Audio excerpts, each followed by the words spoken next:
गुरुजी की शक्ल देखो और मेरा मुंह देखो, एक सा है कि नहीं? दादा की जना मेरा शीश काट के दे दो। सबकी आंखें फटकी, दादा कैसी बात कर रहा। उसके बाद उस दादा ने अपने पुत्रों को, अपनी औलाद को, अपनी संतान को यह कहा, मेरा शीश तुम काटोगे और मेरा शीश तुम काटकर यह दिखाओगे जांच कितना बलवान होता है। और आज के वक्त, आज एक ऐसा वक्त आ गया है, आप ठोकरों में रुड़ गए हो, आप ठोकरों में रुड़। सम्मान के योग्य सम्मानित बुजुर्ग, नौजवान साथी, आप सभी के चरणों में आपके बेटे, आपके बच्चे हर्ष शिकारा की हाथ जोड़कर राम राम। जहां भी अपनी खापों के प्रोग्राम होते हैं, सबसे बड़ा चिंता का विषय एक रहता है, जितना जो यूथ है, युवा, वो कम होता जा रहा है। और जो हमारे बुजुर्ग हैं, जिन्होंने हमारे लिए सदियों से लड़ाई लड़ी, आज भी वही लड़ाई लड़ रहे हैं।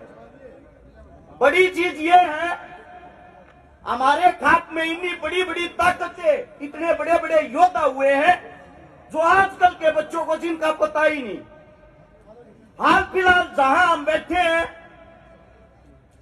आप लोगों को बता दूं, दिल्ली के चारों तरफ से एक ताकत को बसाया गया था, जिस ताकत का नाम था जाट। आज उस ताकत के अंदर ही उसके अपने भाई उसका साथ देने की बजाय एक दूसरे की टांग खींचते हैं। अगर आज जात को किसी चीज से जाना जाता है ना, हमारे को नजर नीची करनी पड़ जाती जब ये कहती है अपने परिवार ने तो मना लो, बाकी बात तो बाद में कर लेना। आप लोगों को बताता हूं हमारी ताकत क्या थी। औरंगजेब जब दिल्ली के दरबारों में बैठता था, गौ हत्या करता था, बहन बेटियों की इज्जत लूटता था, हमारे धर्म के साथ खिलवाड़ करता था, उस वक्त पंजाब से चल के गुरु तेग बहादुर अपने धर्म के लिए लड़ने के लिए आया। जब वो यहां दिल्ली पहुंचा, उसको बंदी बना लिया। बंदी बनाने के बाद उस औरंगजेब हत्यारे ने उसको बोले, या तो मुसलमान धर्म अपना, वरना तेरे भाइयों के तेरी आंखों के सामने मार दूंगा। उसके 3 भाइयों को, सतीदास, मतीदास और दाला, तीनों भाइयों को उसके सामने मार देता है। और हंसते हुए गुरु तेग कहता है, मेरा भी शीश काट ले, कोई फर्क नहीं पड़ना। हम वे क्षत्रिय हैं जहां पैदा हुए हैं, जहां पैदा हुए वही कफन ओढ़ना चाहते, किसी दूसरे का नहीं। और उसी वक्त 22 नवंबर 1675 को गुरु तेग बहादुर का शीश काट दिया, उसके 4 टुकड़े कर दिए। और औरंगजेब ने फरमान सुनाया, दिल्ली के चारों गेटों पर इस गुरु को लटका दो, चारों हिस्सों में काट के चारों को लटका दो, ताकि यहां आने वाले हिंदुओं को पता लगे ये तुम्हारा गुरु था। उसका भगत एक व्यापारी, उसके साथ में उसका एक चेला जेता। जैसे ही उनको पता लगा हमारे गुरु के शव का बुरा हाल ना हो, उसके शव को लेके वहां से भाग लिए और बड़ खालसा सोनीपत के अंदर आता है, वहां गांव में बढ़ के औरंगजेब की सेना पीछे पीछे, अब शव लाओ, उसकी दुर्गति करनी है हमने। जब बड़ खालसा में पहुंचे, हमारा एक दाता जिसका नाम था खुशाली सिंह दहिया, उसको जानते हैं कुशाल सिंह दहिया के नाम से। दादा ने देखा सब आदमी इकट्ठे हो रहे हैं, चौपाट में क्या बात, उड़ जाके देखा तो बताया गुरुजी का शव है। सबसे पहले तो सबने शीश झुकाकर नमस्कार किया और उसके बाद पूछा, भाई रोड़ा क्या है, रोड़ा बताओ। बिना औरंगजेब की सेना पीछे लाग रही, गांव ने घेर रही है और गुरुजी का शव खोज कर ले जाएंगे। हंसते हुए दादा बोला, फिर शव दे दो, क्यों रोड़ा करवा रहे हो।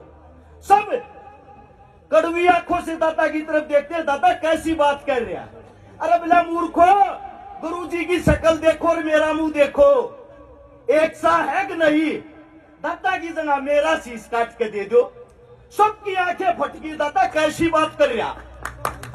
उसके बाद उस दादा ने अपने पुत्रों को अपनी औलाद को, अपनी संतान को ये कहा मेरा शीश तुम काटोगे और मेरा शीश तुम काटकर ये दिखाओगे जाट कितना बलवान होता है। और आज के वक्त, आज एक ऐसा वक्त आ गया है, आप ठोकरों में रुल गए हो, आप ठोकरों में रुल गए हो। मैं पहले तो आप लोगों को बताता हूं, उस शव को लेके मुसलमान खुश हो गए, दाता को लेके चले गए और उस गुरुजी के शव को आनंदपुर साहिब पहुंचाया गया, उसका अंतिम संस्कार किया गया। हमने हमेशा दूसरों के लिए कुर्बानियां दी है, लेकिन समस्या दूसरों में नहीं, समस्या हमारे खुद में है। बदलाव हम अपने खुद में नहीं करना चाहते।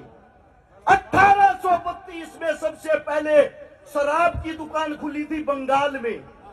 1832 में फ्री शराब पिलाते थे अंग्रेज, शराब पीने में मजा आ गया। आज का वक्त ये अंग्रेजा की देन है। ऐसा कोई गांव, ऐसा कोई चौक, ऐसा कोई चौराहा भी 5 स्टार से ज्यादा शराब के ठेकों को सजाया जाता है। मैं आप लोगों से पूछना चाहता हूं, किसको नहीं पता कि शराब से हमारा विनाश होता है? दारू में बलात्कार हो, दारू में मर्डर हो, दारू तो घर का नाश हो, दारू तो दूसरे का नाश हो। अपने खून किले बेचकर शराबी अपने साथ अपने परिवार को खा जाता है। और हम यहाँ बैठे हुए हैं, मैं समस्त सरदारी से एक विनती करता हूँ, इतनी बड़ी चीज नहीं है ये ठेके बंद करवानी। एक गांव इकट्ठा होगा जन कह देगा ना हमारे गांव में ठेका नहीं होना चाहिए, मैं गारंटी देता हूं किसी सरकार के अंदर जाइतनी मत ठेका खोल दे। मैं तो ये मानता हूं ये कमी हमारी है। फसल खराब होगी, नस्ल खराब होगी, बचा लो इनने। थारे बालक हाँ झूठी बात ना करता, थारे बीच में बता दू, थारे बालक ने थारे आशीर्वाद है। ये 2 साल में 258 तो छोरी ब्याह थी, जिनका ना भाई था ना बाप था। 28 करोड़ रुपए की नगद मदद कर दी लोगों की, गरीब आदमियों की। 1400 परिवारों को बसा दिया। 129 आंदोलनों में भागीदारी कर ली। टिकैत साहब आप अब तो जा चुके हैं, हमारे पिता सम्मान है, उनसे पूछना जो जब ये किसान आंदोलन चला सबसे पहले बैरिगेटर तोड़ने वाला सिंगू बॉर्डर पे मैं ही था। मेरी टीम के साथ सबसे पहले चोट मेरे को लगी थी।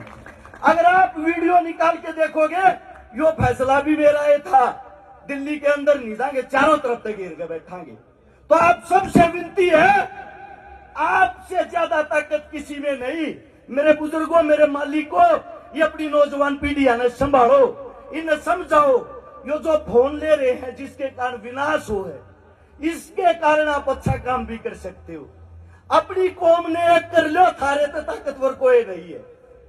मेरे मुख से कोई गलत शब्द निकला हो, हाथ जोड़ के क्षमा चाहता हूँ। थारा बालक हूँ, थारा बेटा हूँ, थार पे जो 2-4 बात सीखा हा, थारा जो इतिहास पढ़ा थारे बीच में बताने की कोशिश करा हा। इस सरदारी को प्रोग्राम करने वाली इन महान आत्माओं को हर्ष शिकारा की तरफ से बहुत बहुत साधुवाद। कहीं न कहीं आप लोगों को जागरूक कर रहे हो। हर एक इंसान से मेरी विनती है, अपने हस्ताक्षर करके जरूर जाना, ताकि सरकार के सामने अगर ये मांग लेके जाए, उनको पता लगे इनके अंदर कितनी एकता है। आप सभी साथियों को हर्ष शिकारा की तरफ से हाथ जोड़कर आपके चरणों में राम राम। बहुत बहुत धन्यवाद है, जोरदार तालियां भाई के लिए। मैं एक बार निवेदन करूंगा